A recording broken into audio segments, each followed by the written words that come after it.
Good morning, and today I just want to talk about a few things that I have noticed with the younger generation today of women. And we're not all perfect. I'm not perfect. I have flaws. I have sin. Every morning I get up, I ask God to forgive me for my sins because I know somewhere in my thoughts I have thought something bad or thought something evil. And we're human, and God knows that. And He asks us to ask for forgiveness. But I am hurt by a lot of things I see, and a lot of things have affected me at home with some things I see, not with me, but with family members. And I just want to say one thing, young women, you know, we all have our time. We all are young, and we all wear the things we wear to be attracted or whatever.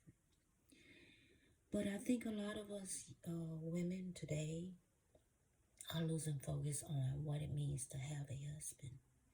I have been married for 33 years. My husband and I are like two peas in a pod, and it's all as one. There's no separation of what's his is his and what's mine is mine. It's all together. And when you find a gentleman in your life, and hopefully you find a husband in your life, there are certain things you should conform to as a wife. And I am seeing a lot of young women are not doing that. And they're thinking they can take the realm themselves and just raise the kids themselves. But you cannot.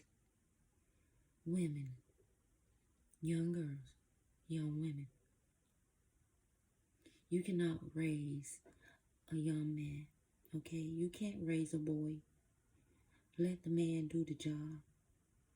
You didn't have this child by yourself. Let the man do the job. Let him do the job.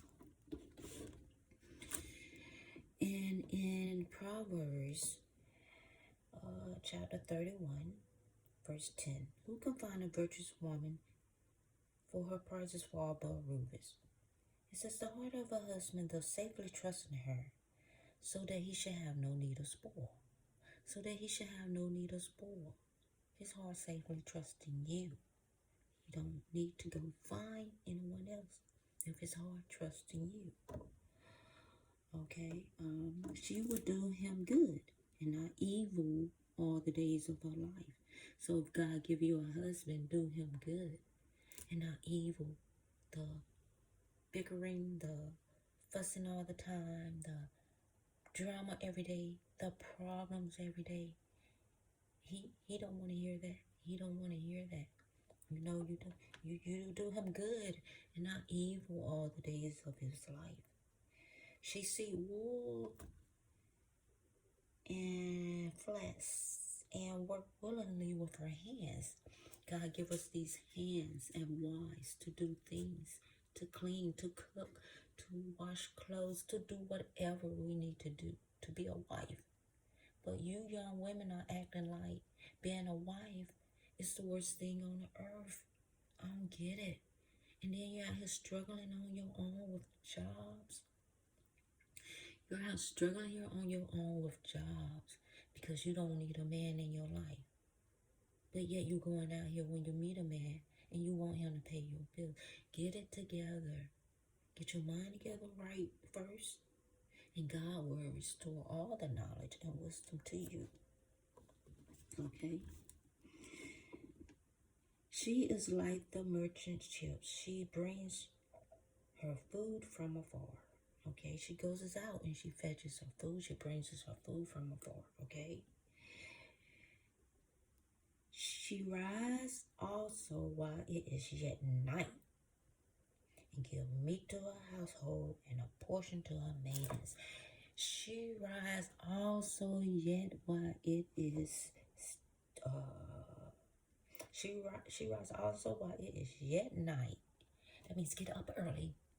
Get up early in the morning. Don't lay in the bed at 1, 2, 3 in the afternoon. Get up early in the morning. If you are not doing anything else and you have not been to work and need your rest, get up early in the morning, provide food for your household, get your household set. We as women supposed to be up before the men. Yeah, the men get up and go to work, but we're supposed to be up to get them ready for work. We're supposed to be up to give them the food, the nourishment for their bodies. You know, I even had someone older than me in their 70s, 60s say, I ain't getting early in the morning for you, no man. You never been married your whole life, but you want to judge someone else for getting up early in the morning to cook breakfast for their husband. That's what we as women supposed to be to do. That's what God gave us to do. Put us here to be a helpmate for our husbands, not to be a baby daddy, a baby mama, you know. And we wonder why our children are so out here doing unnecessary stuff. We wonder why our children are so out here killing each other. And I'm looking back and I'm like, these are the same women who said, I don't need a man. I can raise him on my own. To the point where that child has now told you what to do. It's not beating you up. It's not killing you. It's not going to prison. And now you want to blame the man for not being there. But you wouldn't let him be there when he was there. And this is another thing here. Was, okay, let me not lose my spot here. Okay, she considers a field and buys it with the fruit of her hands. She's planting a vineyard. Okay, she will go out there. Back in the day, women would go out there and they would plant their food to grow, to feed their children. If you watch the show Little House on a Prairie, you will see that, yeah, the men was out there finding work and cutting wood and doing the bills, but the women were too. If the men weren't there, the women, they did it. You women at the day, like, you can't clean, you can't do anything. It's a sin. It's a sin to clean. It's a sin to cook. It's a sin to have a husband. It's a sin. It's a sin for everything except getting out there, shaking your booty. That's not a sin, okay? She girded her loins with strength and strengthened her arms. I mean, she makes herself strong to do for her family. She makes herself strong to feed for her family, okay? She perceives that her merchant is good. Her candle goes not out by night. She perceives that her merchant is good. I mean, she has gotten everything. Okay, she perceives that her merchant is good.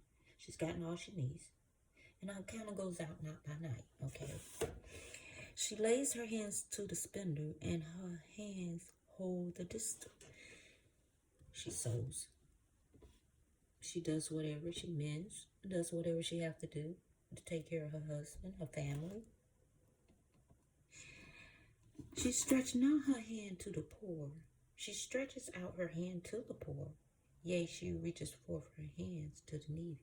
And all of this is trying to provide for her family and going out there finding food for her household. She still gives to the poor and she gives to the needy.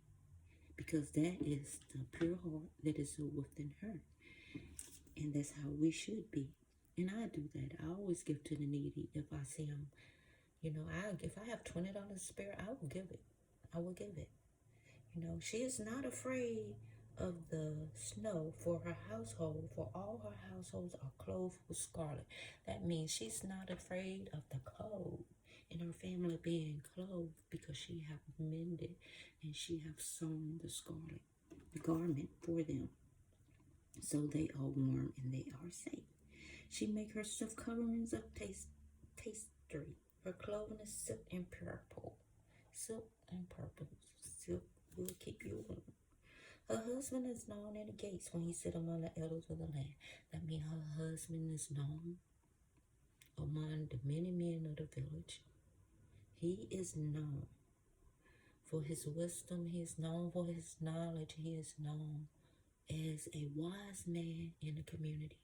And a lot of young men today, you're not even taking that into consideration.